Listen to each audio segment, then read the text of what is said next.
Good afternoon, everybody. Welcome to this webinar on bullying. Bullying ends when respect begins.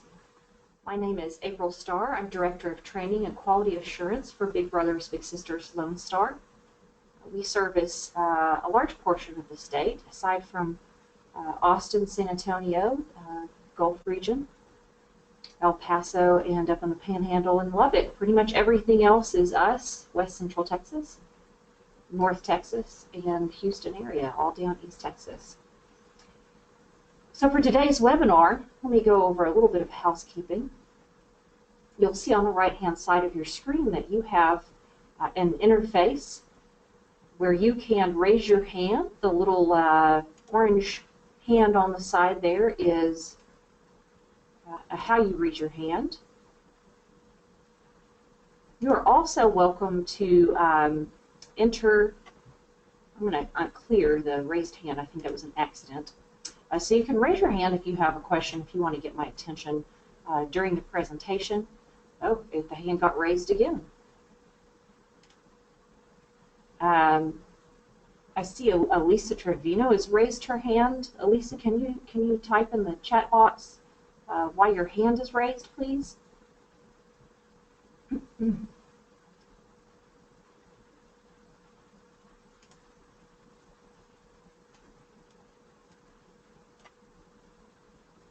Okay, it was an accident. That's what I figured.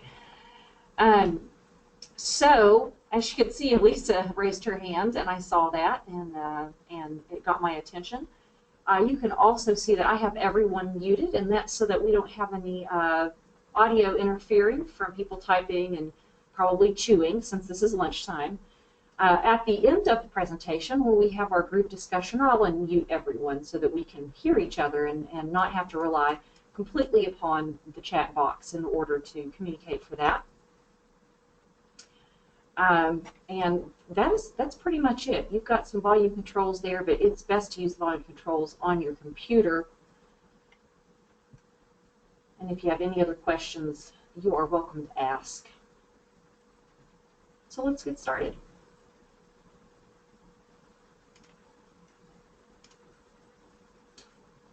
What we're going to cover in today's training is we're going to define the meaning of bullying. We're going to discuss different types of bullying. We're going to make sure that we gain an understanding of how incarceration relates to bullying and its effects on children. We're going to learn how to recognize the signs of being a bully versus being bullied in your little. We're going to talk about how to put a stop to bullying, to recognize what cyberbullying is, because I think that's something that's new for a lot of us who are older than probably 30.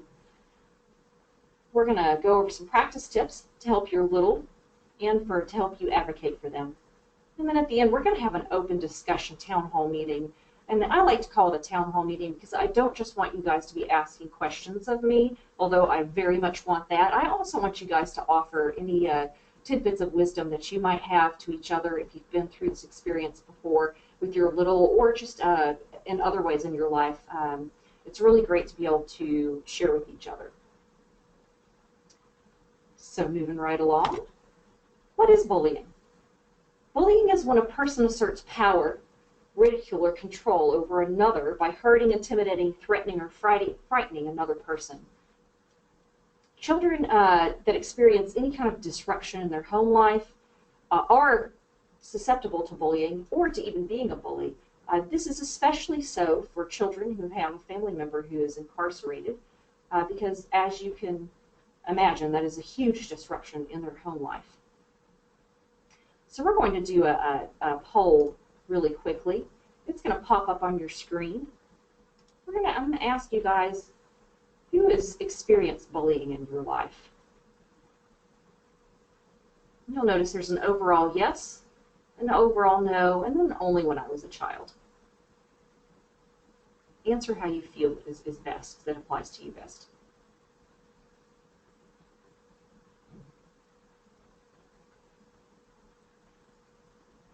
I'm going to wait just a few seconds to make sure that everyone who wants to vote has voted.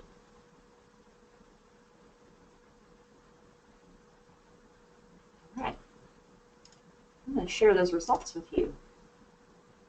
So it looks like we have 67% of everyone says, yes, I have been bullied. 25% say only when I was a child. And 8% say they've never been bullied. Lucky for you guys. I'm glad for you guys that have never been bullied. I was bullied as a child. Honestly, I've experienced bullying as an adult. So it can be a lot more subtle as an adult. But I have definitely experienced those people who really want to intimidate you, especially in the workplace. I've experienced this the most. All right. One more thing before we move on. If you'll look on the right-hand side, you should also have materials available to you. There is both a file called BBBS Anti-Bullying Machi. That is a PDF of this training presentation that we're going through right now. So if you want that for later, I would encourage you to click on that link and download that. There's also an anti-bullying match activity that I've put together for you guys that I would love for you to download and save. You can print that out and take it with you when you go on an outing with your little. So let's talk a little bit about incarceration and stats related to incarceration. So Children of Incarcerated Parents is an organization that kind of does a lot of research on children of incarcerated parents. It offers resources to these families that are affected in this way. They're really just kind of a task force to help children in this situation. They've done some research that shows that 79% of children under 18 have lived with a parent that was incarcerated at some point. 1 in 9 of those children were African American, 1 in 28 were Hispanic, and 1 in 57 were Caucasian. On average, men who are incarcerated in a facility are about 100 miles away from home, while women are 160 miles away from home. And generally, this is because there are fewer facilities for women. We do have a much larger population of men incarcerated than women in the United States, and so it only makes sense. If we have more men, we have more facilities, and so they're going to be closer, just in general, to areas of population, places where people live. Over 50% of children who have incarcerated parents are 9 years old and older. 9 years old and younger, excuse me. So that's pretty young. That's a pretty impactful time to not have a parent in the home. And 2 in 3 of these families have trouble meeting just their basic financial needs. And so when we talk about basic financial needs, we're talking about just basic life needs in general. We're talking about Maslow's hierarchy of needs.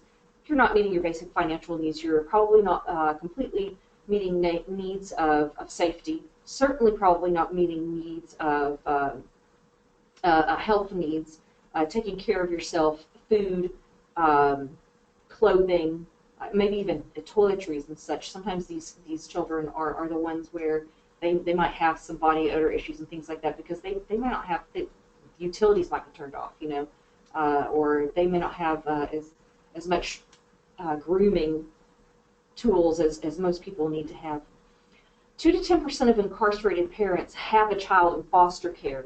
It is very possible if you have a little who has a parent that's incarcerated that little is in foster care. We do service a lot of children who are in foster care. I'm sure you can imagine when a child is taken away from the parents, it's very important to have some stable adult in their life, and mentoring is very helpful for that.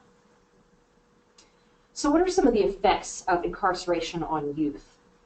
Having an incarcerated parent means that it's more likely that it's going to have a negative effect on a child in areas of academics, behavior, socializing, and mental health. And that child is also going to be exposed to violence, profanity, and alcohol and drug abuse in the home, as well as other traumatic events in the home.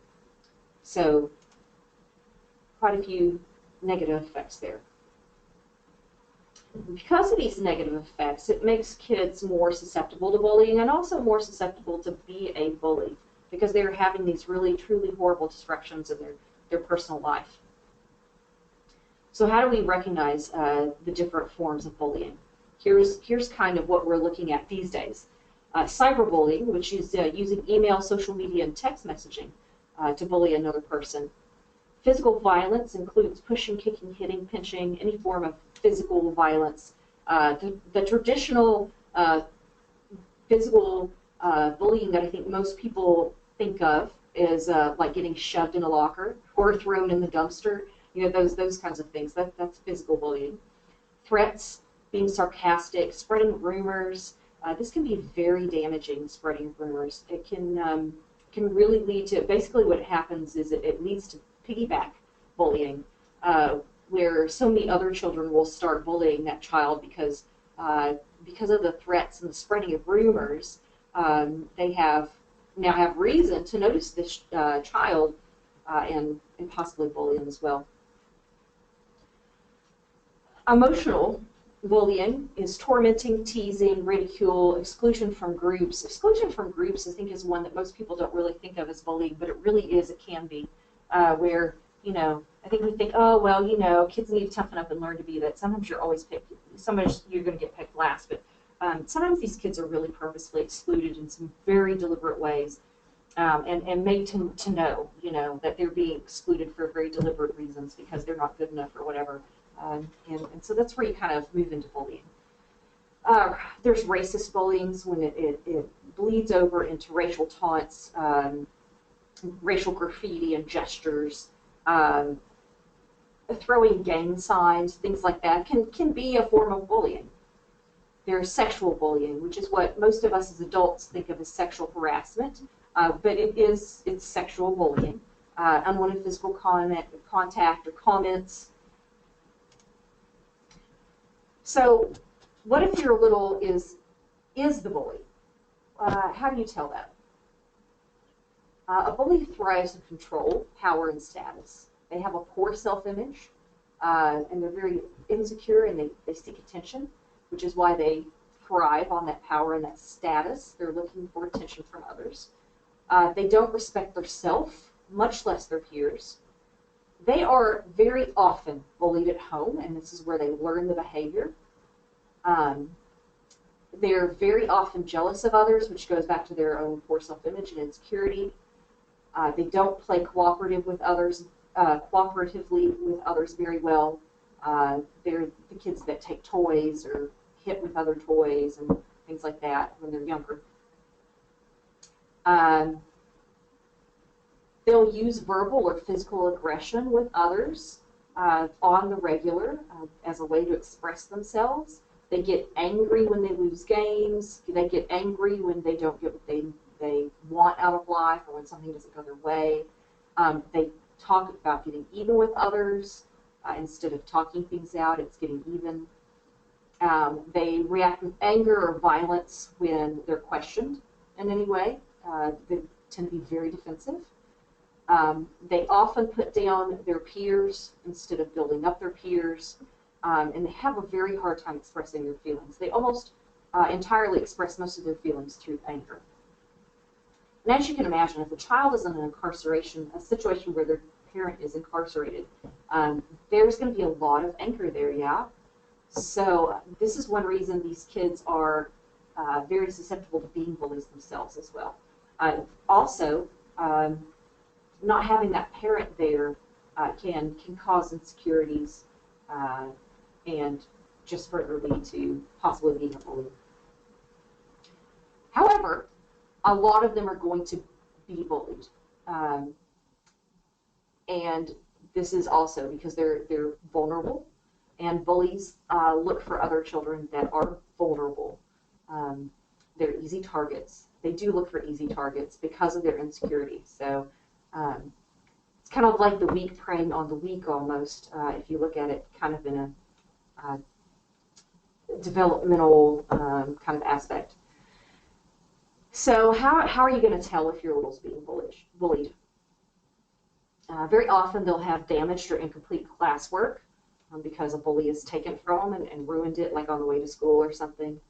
They'll talk about suicide or maybe have attempted it due to the stress from the bullying. They have nightmares about being bullied. They have low self-esteem and they're insecure, which is why they're a target. They're perceived as being different from others, which also makes them a target. They may be unwilling to go to school. They may complain of being sick a lot. and this is usually them faking it. Although sometimes it does get to the point where this is psychosomatic and children just start getting sick physically, truly, from the stress of being bullied. They are very often withdrawn and isolated in their behavior and may not really interact well with other kids. They may be very shy about it around other kids. They may be changing their route to school. One thing to think about here is, as a big, it may be a situation where your little says, "Hey, can you take me to school?" You know, and we know, you know, from your initial onboarding training as a big, when you took pre-match training, you learned that that's not really what your role is as a big. You're not really there to be their taxi or their chauffeur. You know, you really should be taking them places when you're not taking them on an outing. So this can be really tough when you suspect that maybe your little is being bullied and that's why they're asking. So we'll talk about what we can do about that in just a little bit. Being easily distressed, they may be very reactionary to situations, or rather anxious.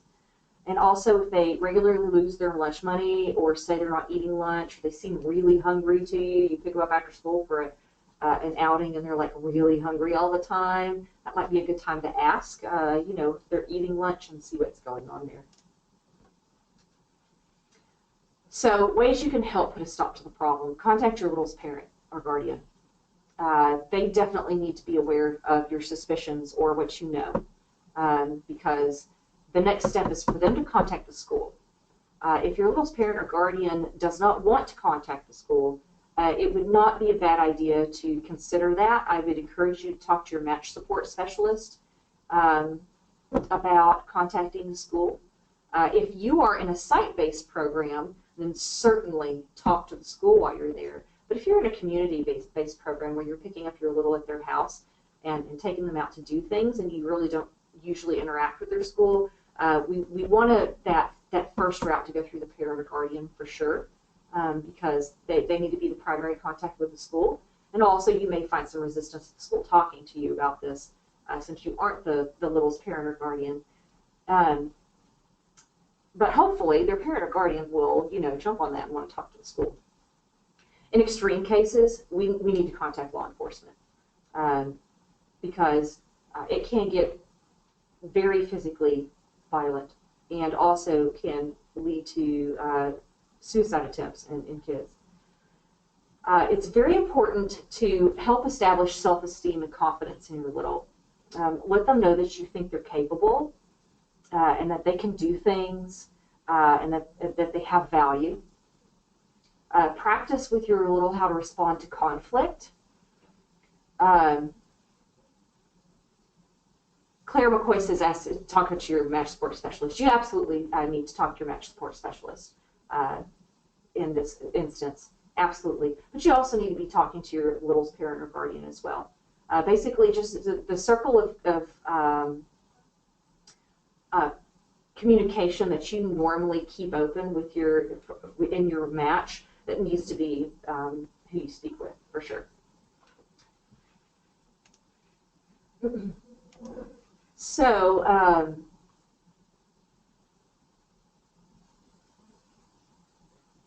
it's a good idea to practice with your little how to respond to conflict. So, talking about things like when it's a good idea to ignore, when it's a good time to say something back, and really it's a good idea to lean on your own experiences with that and what you think is best, because you know every situation is different. And it's important to empower bystanders who witness bullying to speak out and to speak to an adult about it. So if you happen to be around your little's friends or siblings, it's important to encourage that. It's important to talk if you happen to be a site-based big and be around their classmates. It's important to talk about that as well. Build an effective support system for your little. So this means encouraging that discussion with your match support specialist, encouraging the discussion with the parent, encouraging the discussion with the school, encouraging the discussion with friends, with good friends that aren't bullying, and siblings that aren't bullying. Because this will help them know that they're not alone. It's very important for them to understand that they're not alone, because that by itself will help give them some confidence and help them to respond appropriately in conflict, to feel like maybe they can speak up for themselves, and to not feel alone and start getting to that point where they might consider hurting themselves in any way. And if your little is the bully, then it's important to be able to, for them to be able to positively express themselves. So just discussing appropriate ways to express emotion and recognize emotion. You know, you're sounding angry right now about this, but what are you feeling angry or are you feeling sad? Oh, I'm feeling sad. Well, what do people usually do when they're sad? They don't usually hit somebody when they're sad. People usually cry when they're sad. So let's, talking about appropriate responses. Some more ways you can help put a stop to the problem. Help a bully recognize the inappropriate behaviors and offer ways to change, I was just discussing. Be sure that if your little is the victim of bullying, that they're safe. Teach your little how to have positive body language. Positive body language is an interesting topic that they could probably almost have its own webinar. Positive body language is, for example, standing tall, standing with your feet shoulder width apart, hands on hips or hands down by your side, head up. These are all positive body language, power stances. I would encourage you to Google different power stances because there's different ones out there. They actually teach people to practice power stances in things like leadership, business leadership training. Because even when you are not actively like looking in the mirror, when you're practicing that stance, it rubs off on you physically. It affects you mentally as well. It's also good to teach them to walk down the hall with their head up, to look people in the eye, to have their shoulders down and back, to have good posture, and because when they walk around school looking like that, they are less of a target for a bully because they don't look weak, and bullies really do look for weak individuals to pick on because they're easy targets. Remind your little that they're not alone and they don't have to go through this alone. And that goes back to helping them build up that support system as well. Keep a written record of incidents. If they tell you about specific incidents, keep a written record of it. When you talk with your parent or guardian of the child, make sure that they understand about keeping a written record of incidents that maybe the child might tell them as well. This is very important if things escalate to a very physical, dangerous aspect, and police have to be brought in, that we have a written record of what's been going on. If your little is a bully, it's helping them identify reasons why they choose to bully is important. So when Jimmy cut in line in front of you in the cafeteria, you pushed him down. Why did you push him down? Well, I pushed him down because he skipped in line. Well, okay. So why didn't you just call him out on it? Why didn't you just say, hey, you need to not push people down? Why can't you just say, hey, what are you doing cutting in line? Why didn't you ask for a teacher to help you? Bringing these things to the forefront for them to listen to is important. They may not think of these things on their own. It may seem obvious to us, but they're not always obvious to kids, for sure. Cyberbullying, let's talk about this a little bit. For any of us who are not of the millennial generation, older than probably about 30, cyberbullying is really not anything we had to worry about. If we were bullied, very often it was at school or walking home from school or maybe at church, places where you were around other kids. But once you got home, for the most part, for most people, being at home is a place that you could escape it.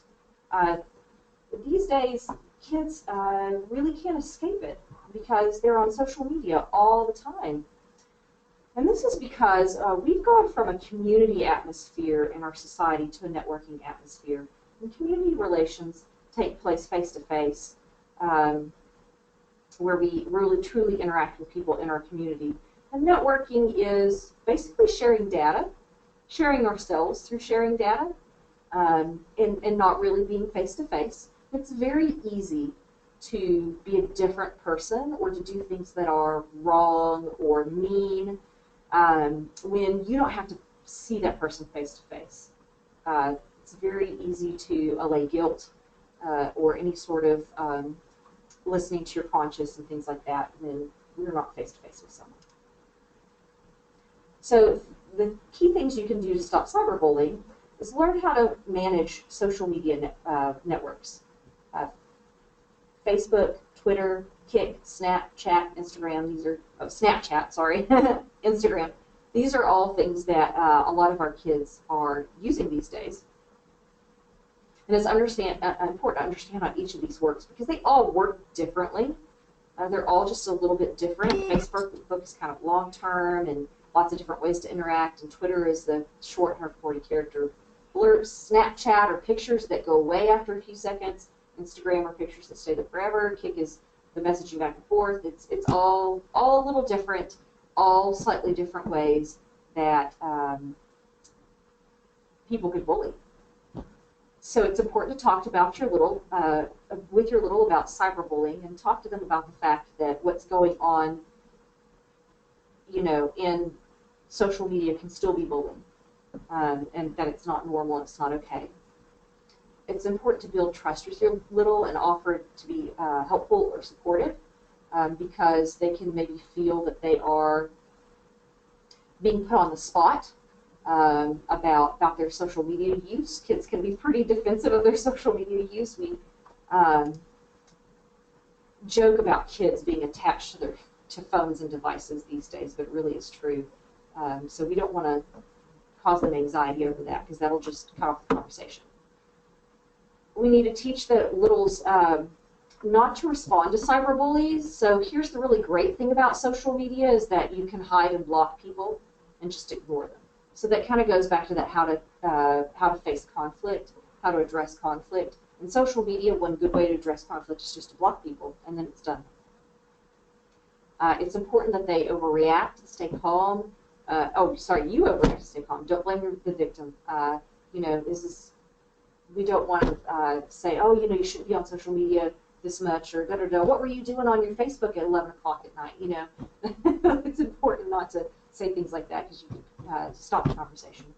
But it's also important not to underreact because cyberbullying is a serious matter and you want them to understand that it's a serious matter. So you want to model that perception of it for them. Don't pressure them to stay off their computer or their device because this could definitely shut them down to talking to you and asking for help, and we want to keep those lines of communication open. It's the most important thing. If bullying includes physical threats, this is when law enforcement needs to get involved, and it's very important to talk to your match support specialist at that point and to talk to parent or guardian. It's also important for all of these messages that have threats to be printed out so that they can be given to law enforcement and can't be deleted and made gone before you have the opportunity to get it reported.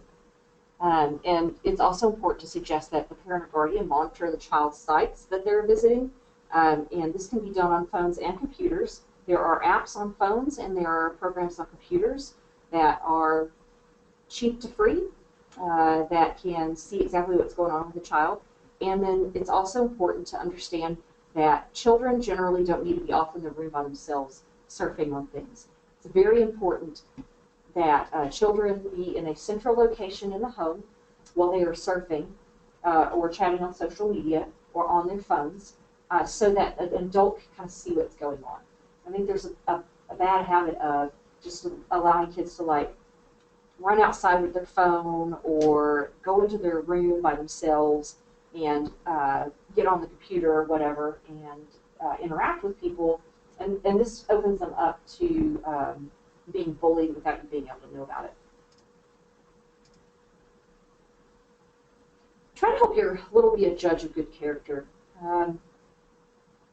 Teach them about things that people of good character do and don't do, like responding with anger. Like good people treat people kindly, no matter what. Find appropriate ways to handle anger and help them with relaxation techniques. There are things like progressive muscle relaxation and guided imagery, breathing meditation. These are all things that I would encourage you to Google because or get on YouTube and search. There's plenty of tutorials on how to do these. That would be a good thing to like pull a YouTube video up when you're with your little and kind of do the tutorial together. Problem solve with your little and think ahead of help them to think ahead of it to the consequences of their actions. So this especially goes for littles who may be bullying, may be the bullies, because they may not be thinking about the consequences of their actions. It's important to not necessarily tell them what the consequences of their actions are, especially with teens. It's important to lead them to think about this. Make it a discussion. So when you did that, what do you think, what were the outcomes? What were the consequences? Well, I pushed Jimmy down, he fell down, and I got my place in line. Well, what are some other consequences? Well, then I got in trouble with the teacher. And what are some other consequences? Well, Jimmy bruised his knee. Okay, so if they can't get to that, you could do some leading things. If they can't get to that point where they're thinking about the emotional ramifications on the other person, which is very often with kids going to be the last thing that they get to if they're bullying, is, hey, well, so he skinned his knee. Do you think he was hurt in any other ways?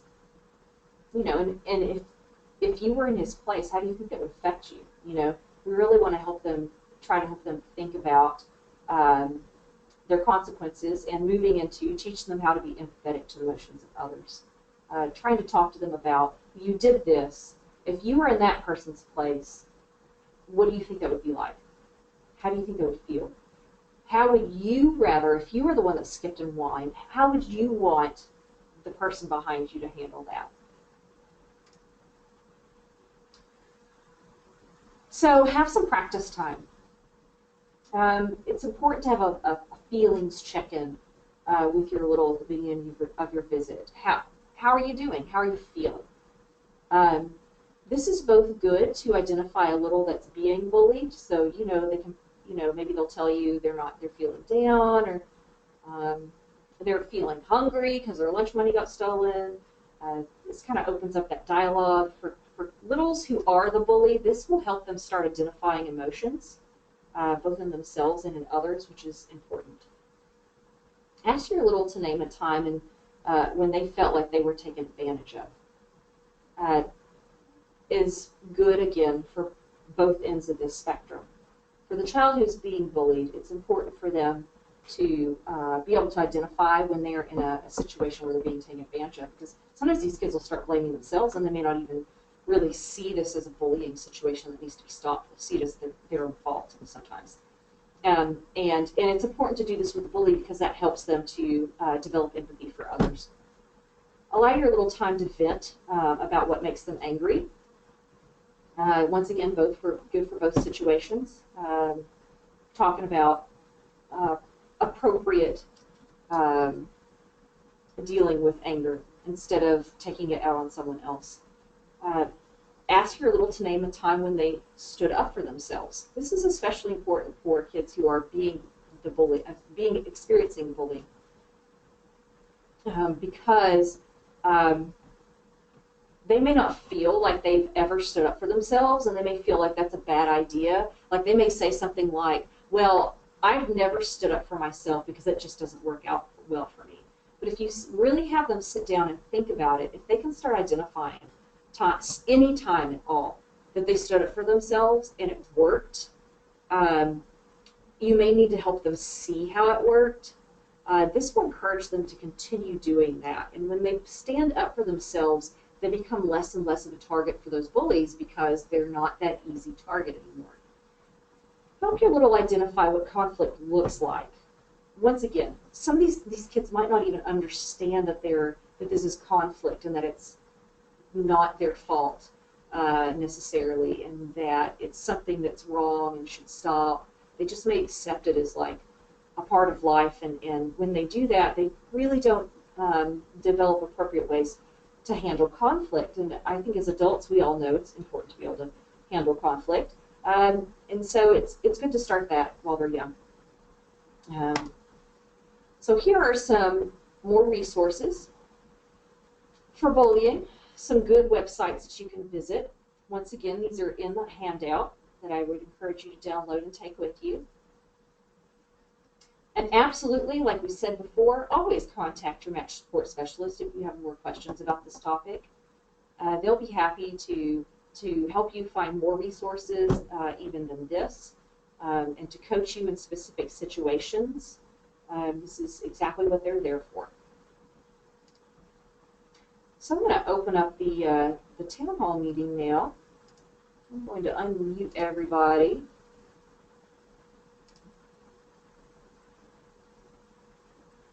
And see, do we have any questions or comments on this?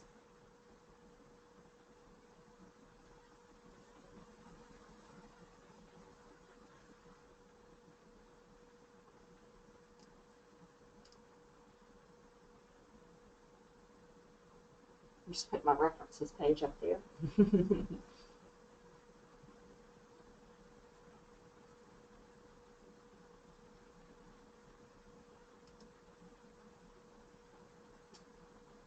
I got a comment from Eileen Broadbent wanting to know about documentation suggestions.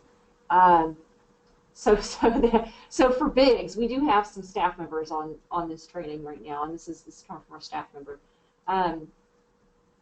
It's as far as documenting, if this is going on in a match, I would yes, document it in great detail. It needs to go in the safety section for sure. And in the general section, oh, is someone speaking up? Nope, okay. And definitely let your supervisor know. If you have like a coordinator above you or some other supervisor, they need to be aware of that situation, because that is a safety risk. And it's something where if this is really going on the regular, it might be a situation where you need to offer different resources to the family, and possibly change your contact schedule with your match, just to ensure that things are going well. But as far as actual wording, you want to get from your big or little or parent or whoever tells you about this as much detail as possible. Really is probably best. Dates and what happened and what, and also dates, of course, of when, like, let's say the big is telling you that their little has been abused. It's definitely important to say, get from that big when they found out about this, both when the little said it happened and when they found out about it. When you're documenting that, also make sure that you document any coaching that you do with that big, any resources that you pass along, not just the big, with anybody, of course, whichever contact you happen to be documenting on. Yeah, and then in your last section there, you want to make sure that you include, since you're talking about the overall progress of the match, you definitely want to at least include a little bit in there about the fact that bullying of little has been reported, that you did coaching, and that you're going to follow up on this with both your supervisor and future contacts. Anybody else have questions? Bigs have questions?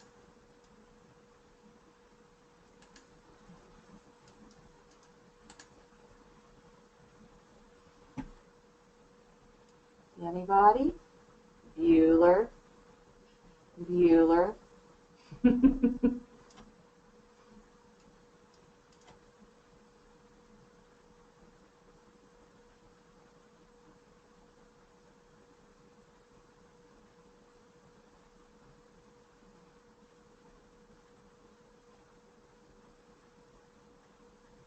Does anybody, have any of the bigs encountered this in your match yet? Have any of you guys had any littles that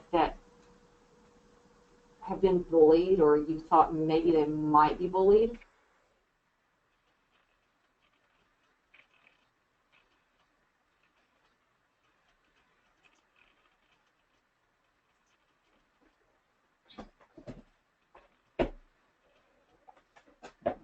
Well, it doesn't look like anybody's speaking up on that, so that's a good thing. I'm glad. I'm glad.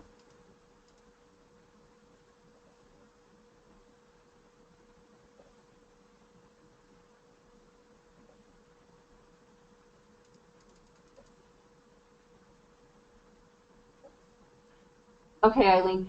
So Eileen says one of our littles told her big that she was fat. So did the little was saying that she herself was fat, or she told her big that her big was fat?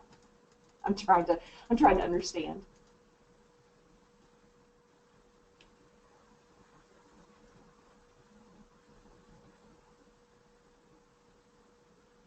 Okay, so that's what I thought. That the kids were making fun of her because she was fat. Well, that's bullying, absolutely.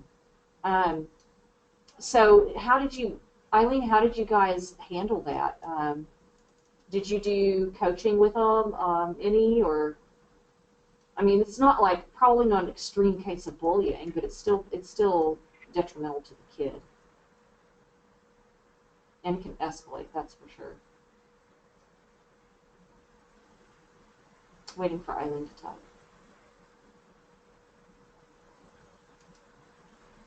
She says the big handled it very well initially. That's good. This is when kids when you have that situation where the kid is being made fun of for being fat. Like all the kids are calling them names and stuff like that. Um, I think it's really important to empower that child to understand that they have value beyond what their body looks like. Um, Oh, and then Eileen encouraged them to speak to the school counselor to help people watch out. That's an excellent idea. So that goes right back to that, bringing the school into it. That's a great idea. Um, it sounds like that turned out really well for you guys. I'm happy about that. Um, but yeah, it's really important for us to talk with kids about how their value is not wrapped up in what they look like. Because as kids, kids can be pretty superficial. So they haven't really learned how to appreciate people for the inside for the most part. That's part of what we teach them in childhood. And so very important to talk to them about the value of their mind and their abilities, and to really emphasize their capability. And that's very important with teens. The older the kids get, the more important it is to really empower them to feel like they're capable. Um, and not physically capable, but mentally capable of just being a great person and doing well in school and whatever else they might value. And it's also probably not a bad idea in that situation to reach out and find some good role models of people that are larger and have a lot of value in this world. This is a time when you can find those celebrities or people online that people follow and look at and just talk about how they have value outside of that. It's also a good time, a good opportunity to talk about being healthy. Because if the child is obese and not physically healthy, maybe this would also be a good time to talk about, you're special on the inside. You have value that has nothing to do with your body. You would have value if you were not in a body and you were just you. But it's also important to talk about that it's important to take care of our bodies, and that part of that internal value can help them get healthier in their body by having the capability of eating well and exercising and taking care of themselves, having that kind of personal responsibility. All right. Anybody else have any discussion questions or instances that they would like to talk about, or any advice that they have for any of their bigs or staff members.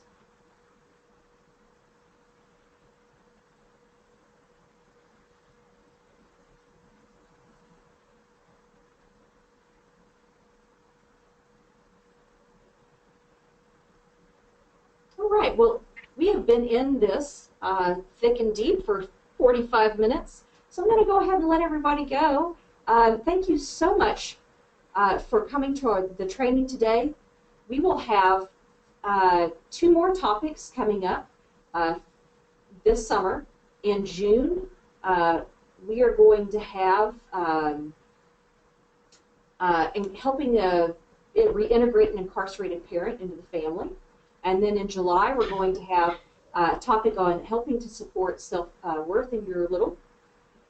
These are both really great topics. We'll have more topics coming up probably in September beyond that. And if you would keep an eye out for emails from your Big Brothers Big Sisters staff for when those trainings are going to be held. We would love to have you. Each month we'll have the same topic twice. So just like this is the 4th Thursday at 12:30, we had this on the 2nd Thursday. So the next one next month is going to be on the 9th and the 23rd, and they'll both be at 12:30. Same thing in July. And if you have any suggestions or questions, please don't hesitate to respond to the emails that you've gotten through GoToWebinar, because those will be directed to me. And I would ask you please to take the survey that you will get both when this closes out and an email, because it will help us offer training to you guys that you value and that really helps you and helps you to be the best big you can be in your match. So once again, thank you for joining me, and I hope everybody has a really lovely holiday weekend.